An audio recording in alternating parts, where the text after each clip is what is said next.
tactical gear on the cheap. So why on the cheap? Well, most of us don't have a large amount of money to be spending on tactical gear.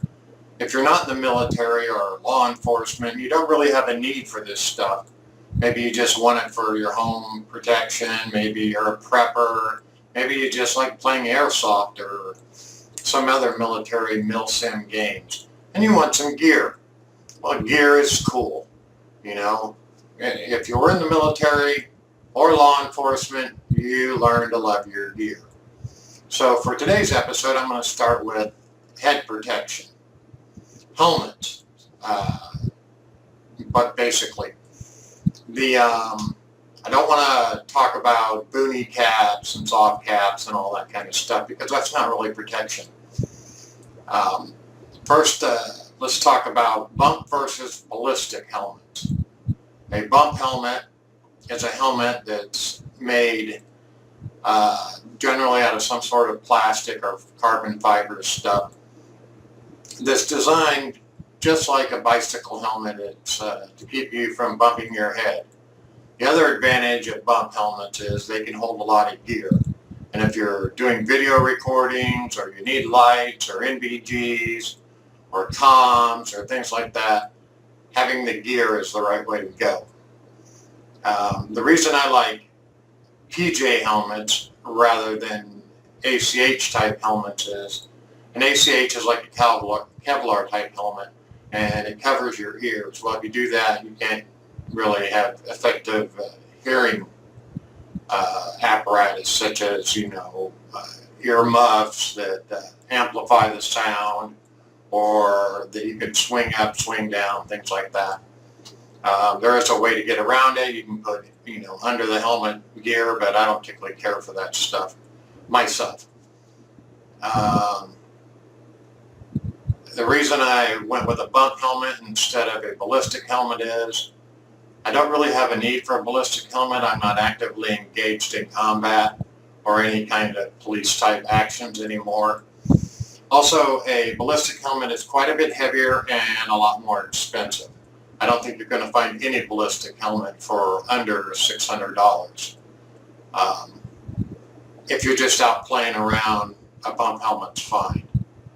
Also, one thing that happened in Iraq and Afghanistan that the soldiers figured out was the enemy found out shooting a soldier in the chest, back, certain other places, and in the head wasn't putting the American soldier down, so they decided to start shooting them in the face. Well, it didn't take them long to figure that out.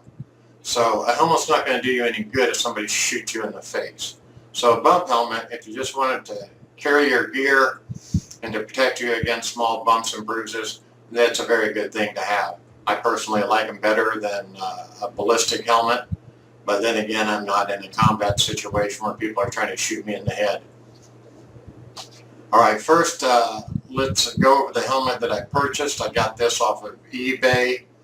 I couldn't find the exact site that I got it, but there's thousands of them. This is a Lancer.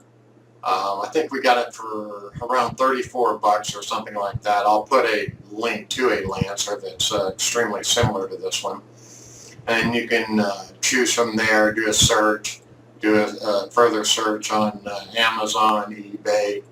Those are probably your two best places to find cheap helmets. A lot of them are made in China, and you can tell the quality's kind of crappy, but they do serve the purpose. So without further ado, let's get into the helmet itself.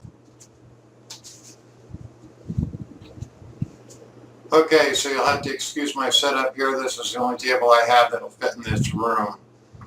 This is basically the helmet that I've got. Like I said, I think we paid $34 for it, but the one I'm going to show you online is like $46, and the person I got it from, he had 4 different colors. The helmet's pretty basic and simple. It does have the Velcro all over it, across the back here and on the sides.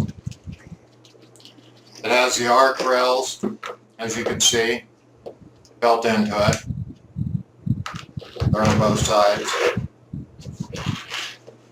Arc rails. It has the NVG shroud, which you can also mount a camera. As you can see, I've got my GoPro case on here, and you can put other equipment on it. As you can tell, I bought some after things. I bought a flashlight mount for a 1-inch over here, and this one is adjustable. And then I have another one over here which has a red light on it. It also goes to a white light. It's not infrared. I use infrared on my rifle, and it's much bigger and brighter. This one here, I also mounted a battery pack on the back of it. It's just your normal kind of charges cell phones and other things via USB. It makes for a good counterweight as well.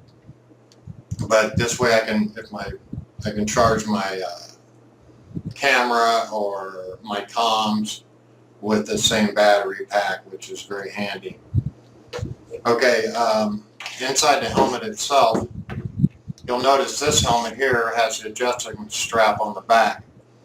And what that does is you have these plastic pieces in here, and this front piece, and then the neck piece. And what it does is it tightens up these plastic pieces in here to make it tighter around your head. Now, if you have those in, you can't really have the side pads in here.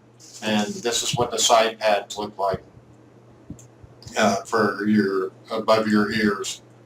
I don't prefer to have those anyway, since I have this strap. It works just as well. Now you can take this strap out and put the side pads in and reconfigure this so it won't have this plastic piece in it, but then you have to pad the front better and the sides and add a pad to the back here.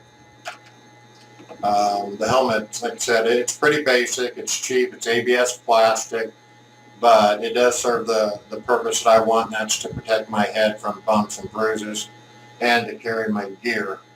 Now this helmet here came with some different things. It has these little strap holders here, and it came with some bigger ones too, like for goggles. Unfortunately, it only came with 2 of these little support pieces that go in your arc rail, so you have to use one or the other unless you get some other support pieces. It came with 1 of these Picatinny rail adapters. I bought 2 others to go with it, and it came with 1 wing adapter. That's for like flashlights and other things, IR, and I bought another fancier one to go with it. It said it has the Velcro, so you can put your morale patches and other things on it.